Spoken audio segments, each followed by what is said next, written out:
नमस्कार दोस्तों, स्वागत है आप सभी के एक बार फिर से देश दुनिया की मुख्य ताजा बड़ी खबरों में। सबसे पहली बड़ी खबर में आपको बताएंगे कि 1 जनवरी से पूरे देश में बंद हो जाएंगे 2000 रुपए के नोट। मोदी सरकार ने किया ऐलान, देश में एक बार फिर से होगी नोटबंदी। वहीं दूसरी बड़ी खबर में बताएंगे दोस्तों कि 10 लाख मौतें, 10 करोड़ केस, चीन में और तबाही मचाएगा कोरोना।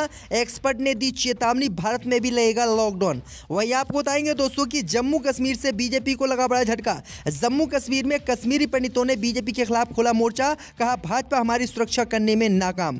वहीं आपको बताएंगे दोस्तों कि कड़ाके की सर्दी में युवक ने दिल्ली में शुरू की अंडरवेयर में पद यात्रा, राहुल गांधी से हुआ था प्रेरित। वहीं आपको अगली बड़ी खबर में बताएंगे दोस्तों कि गुजरात में घुसपैठ करते हुए 10 पाकिस्तानी 300 करोड़ की ड्रग्स और हथियारों के साथ अरेस्ट।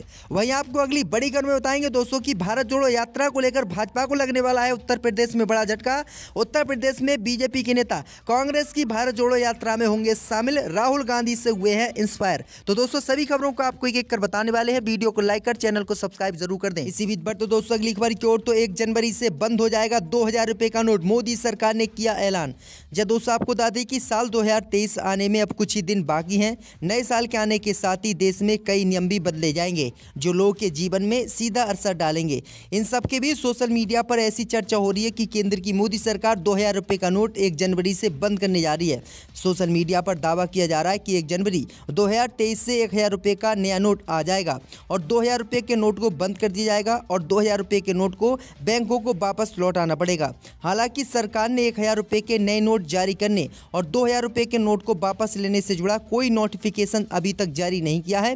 पीआईबी फैक्ट चेक ने सोशल मीडिया पर वायरल हो रही इस खबर की जांच पड़ताल की है। पीआईबी फैक्ट चेक ने अपनी जांच में पाया कि सोशल मीडिया पर वायरल हो रही खबर पूरी तरह से गलत है। इसका सीधा मतलब ये हुआ है कि 1 जनवरी 2023 से ना तो 1000 रुपए के नए नोट आएंगे और ना ही 2000 रुपए का नोट बंद किया जाएगा। दरअसल आपको बता दें कि बीते ही दिनों बीजेपी सांसद सुशील मोदी ने मोदी सरकार से मांग की थी कि 2000 रुपए के नोट को मोदी सरकार बंद करे और 1000 रुपए का नया नोट चलाए। लेकिन आपको बता दें कि इसी के आधार पर यह फर्जी खबर देश में चलाई जा रही है और ऐसा कुछ भी नहीं है। 1 जनवरी या नए साल से 2000 रुपए का नोट बंद नहीं किया जाएगा। आपकी क्या राय दोस्तों, 2000 रुपए के नोट को बंद किया जाना चाहिए, 1000 रुपए के नए नोट को चलाया जाना चाहिए या नहीं? हमें कॉमेंट करके जरूर बताएं। इसी बीच पर तो दोस्तों अगली खबर की ओर, तो 10 लाख मौतें, 10 करोड़ केस, चीन में और तबाही मचाएगा कोरोना, डरा रही है एक्सपर्ट की चेतावनी, भारत के लिए भी खतरा।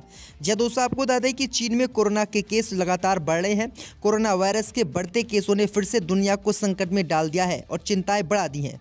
इस बीच खबर सामने निकल कर आई दोस्तों कि एक्सपर्ट ने माना है कि चीन में 10 करोड़ केस कोरोना वायरस के आने वाले हैं और लगभग 10 लाख लोगों की मौत आने वाले समय में कोरोना से होगी।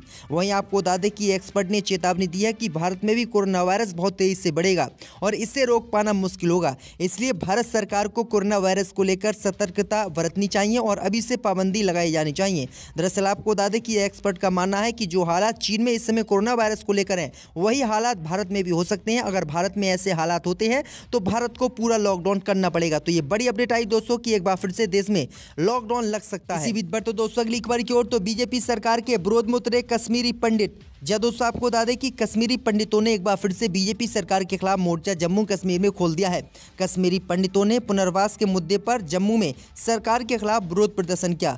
कश्मीरी पंडित प्रवासी कर्मचारियों ने उपराज्यपाल की उस टिप्पणी का भी विरोध किया है जिसमें बीजेपी नेता मनोज सिन्हा ने कहा था कि जो कर्मचारी जम्मू कश्मीर में काम नहीं कर रहे हैं उन्हें किसी भी कीमत पर सैलरी नहीं दी जाएगी। इसी का उन्होंने विरोध किया है और कहा कि सरकार हमें जम्मू कश्मीर में बसाने और हमारी हेल्प करने में नाकाम रही और हमारी सुरक्षा भी सरकार नहीं कर पा रही है। लगातार हमारे लोगों की हत्याएं हो रही है। तो ये बड़ी अपडेट आ रही दोस्तों।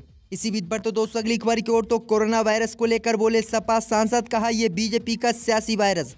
जब दोस्तों आपको बता दें कि कोरोना वायरस के संक्रमण के नए वेरिएंट VF7 ने चीन में भारी तबाही मचाई है। कोरोना के नए वेरिएंट से मची तबाही के बाद दुनिया भर के देश सतर्क हो गए हैं। तो वहीं भारत में भी कोरोना वायरस के VF7 वेरिएंट को लेकर अलर्ट जारी किया गया है। इस बीच संभल से समाजवादी पार्टी के सांसद शफीकुर रहमान ने कोविड के बढ़ते खतरे के बीच विवादित बयान दिया है, जिसके बाद वे एक बार फिर से सुर्खियों में आ गए हैं। वर्ग ने संभल स्थित अपने आवास पर मीडिया से बातचीत करते हुए कहा कि ये असल में सियासी कोरोना है। कोरोना संक्रमण के नाम पर भाजपा सियासत कर रही है। कोरोना के नाम पर प्रोपेगेंडा चलाया जा रहा है क्योंकि दिल्ली में राहुल गांधी दाखिल हुए हैं तो इन्हें परेशानी हो रही है। कोरोना का भी पता नहीं क्या हालात है, लेकिन सियासी कोरोना ज़्यादा फैला हुआ है। आगे कहा कि हम चाहते थे कि संसद में कोरोना पर बहस कराई जाए, लेकिन कोई बहस नहीं कराई गई, बहस तो सब कुछ सामने ही आती है। तो ये बड़ी अपडेट आई दोस्तों कि इस दौरान मीडिया ने सपा सांसद बर्ग से बिहार के आरजेडी नेता अब्दुल कारी सिद्दीकी के बयान को लेकर सवाल किया, जिसका जवाब देते हुए बर्ग ने कहा कि ये देश हमारा है और हम यहीं रहेंगे, इस देश को ही सुधारेंगे, मुसलमान यहाँ पर जुल्म नहीं सहेगा और वो आगे ऐसे ही बढ़ता रहेगा। इसी बीच पर तो दोस्तों अगली खबर की ओर, तो गुजरात में घुसपैठ करते 10 पाकिस्तानी 300 करोड़ की ड्रग्स और हथियार के साथ अरेस्ट।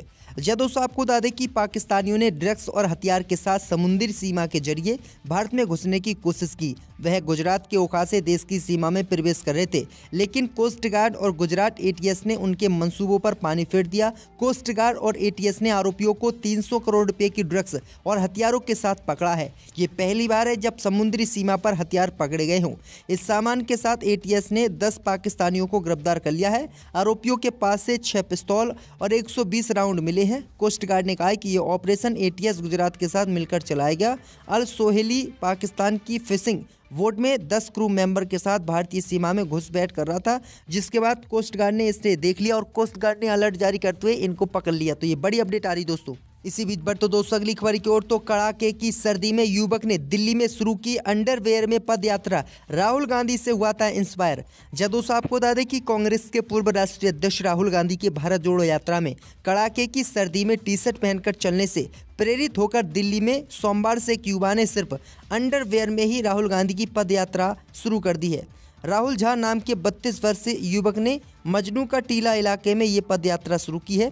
इस पद यात्रा को उसने देश बचाओ यात्रा नाम दिया है। उसने घोषणा की है कि वह मंगलवार को राजघाट से फिर अपनी पद यात्रा शुरू करेगा और लगातार 23 घंटे चलेगा। उसने प्रधानमंत्री मोदी व गृह मंत्री अमित शाह को पत्र लिखकर गणतंत्र दिवस परेड में उसे अंडरवेयर में ही शामिल होने देने की अनुमति मांगी, हालांकि उसे अनुमति नहीं दी गई है। तो ये बड़ी अपडेट आ रही दोस्तों।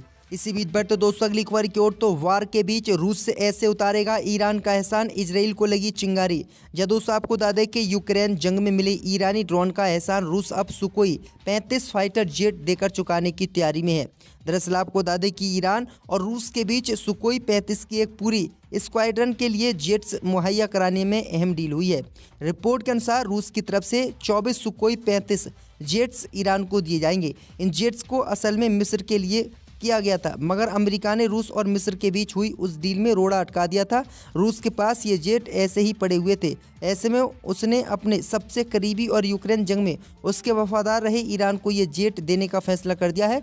जैसे ही रूस ने ये जेट ईरान को देने का फैसला किया तो इजराइल को मिर्ची लग गई और इजराइल इसका विरोध करने लगा है। दरअसल आपको बता दें कि ईरान और इजराइल की बिल्कुल भी नहीं बनती है और ईरान अगर परमाणु बम बना लेता है, अगर ये फाइटर प्लेन खरीद लेता है तो वह जरूरी इजराइल पर हमला करेगा। इसी से इजराइल बौखलाया हुआ है। पर तो दोस्तों अगली खबर की ओर, तो उत्तर प्रदेश में भाजपा को लगेगा बड़ा झटका। कांग्रेस पार्टी ने भारत जोड़ो यात्रा में शामिल होने के लिए भाजपा नेताओं को दिया न्योता। जब दोस्तों आपको बता दें कि उत्तर प्रदेश में भारत जोड़ो यात्रा को लेकर भाजपा को झटका लग सकता है। दरअसल आपको बता दें कि राहुल गांधी की भारत जोड़ो यात्रा में भाजपा के नेता भी शामिल होंगे। दरअसल आपको बता दें कि कांग्रेस के नेताओं ने तो भरी प्रेस कॉन्फ्रेंस में भाजपा के नेताओं से भारत जोड़ो यात्रा में शामिल होने की अपील कर डाली है। ये नहीं, भारत जोड़ो यात्रा में उत्तर प्रदेश के तमाम बड़े विपक्षी दलों को यात्रा में शामिल होने के लिए भी न्योता भेजा गया है। समाजवादी पार्टी से लेकर बहुजन समाज पार्टी और सुबह से लेकर राष्ट्रीय लोकदल समेत सीपीआई के नेताओं से इस पद यात्रा में शामिल होने की अपील की गई है। कांग्रेस की ओर से की गई अपील उत्तर प्रदेश के सियासी हलकों में हलचल मचा गई है। दरअसल आपको बता दें कि हलचल इस बात के लिए नहीं मची है कि विपक्षी दलों को बुलाया गया, बल्कि उसके पीछे बड़ी वजह ये भी है कि बीजेपी के नेताओं को भी इसमें बुलाने की मांग की गई, यानी बीजेपी के नेताओं को भी इसमें न्योता दिया गया है। कई बीजेपी के नेताओं को न्योता दिया गया। आप देखते हैं कि कौन कौन बीजेपी के नेता इस यात्रा में शामिल होते हैं। इसी बीच पर तो दोस्तों अगली खबर की ओर, तो मुंबई में 2 रशियन यूट्यूबर्स पर एफआईआर, ऊंची इमारत पर स्टैंड कर बना रहे थे वीडियो। जब दोस्तों आपको बता दें कि मुंबई में ऊंची इमारतों पर करतब दिखाना 2 रशियन यूट्यूबरों को भारी पड़ गया है। पुलिस ने दोनों के खिलाफ कार्रवाई करते हुए मामला दर्ज कर लिया है। फिलहाल दोनों को हिरासत में लेकर पुलिस उनसे पूछताछ कर रही है। दोनों रूसी यूट्यूबर्स मुंबई की एक इमारत पर स्टंट कर रहे थे, जिसका वीडियो सोशल मीडिया पर वायरल होने के बाद मुंबई पुलिस ने इनके खिलाफ आईपीसी की धारा 452 और 34 के तहत मामला दर्ज किया है। न्यूज एजेंसी एनआई की रिपोर्ट के मुताबिक सोमवार को एक स्टंट वीडियो रिकॉर्ड करने के लिए दोनों यूट्यूबर्स ने तारदेव क्षेत्र में इंपीरियल ट्विन टावर में प्रवेश किया था। तो ये बड़ी अपडेट आ रही दोस्तों। आंध्र प्रदेश गए थे, उन्होंने कहा था कि पूरे इन दोनों राज्यों में हम जो है हिंदी भाषा को